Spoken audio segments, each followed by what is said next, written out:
So you have also that concept. So pwede mo natin ma-relay ang mga ideas, ang mga beliefs, mga ilog sila. What is your Guys. idea about Guys. love the Guys. Guys. Communism. Trust. Mga ilog sila. What is communism? So we have also here persuasive speech.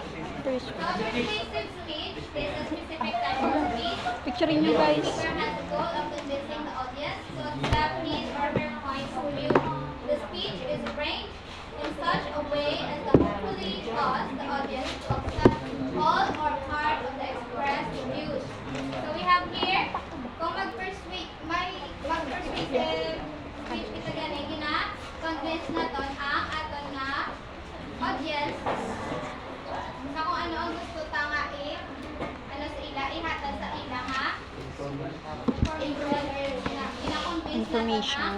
audience. Adyan. Okay. Pag-speech ko naman, pinakonvince ko Story naman, di ba? So audience. wala kang kumapag na sa informative speech. Wala. It only gives information. It only gives information. So sa persuasive, you are convincing your audience.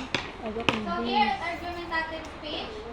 Argumentative speeches are often about hot topics and they encourage the audience to change their views or opinions on a topic.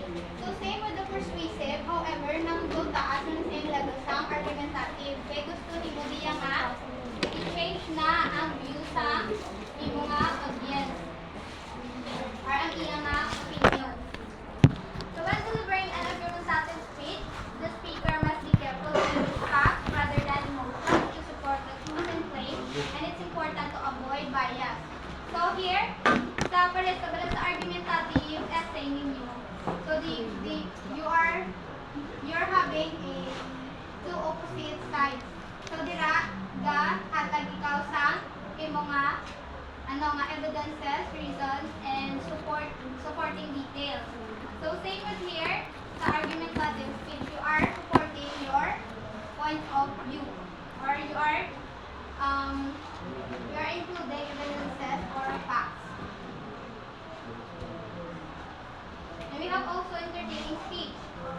The primary purpose of a speech is to entertain and have the audience relax, smile, and enjoy the occasion. This speech should have a central theme or a focus. A series of jokes will not work for this type of speech. So you have also your entertaining speeches. Ng mga kaliligaw bilang mga speech. Ruler ko.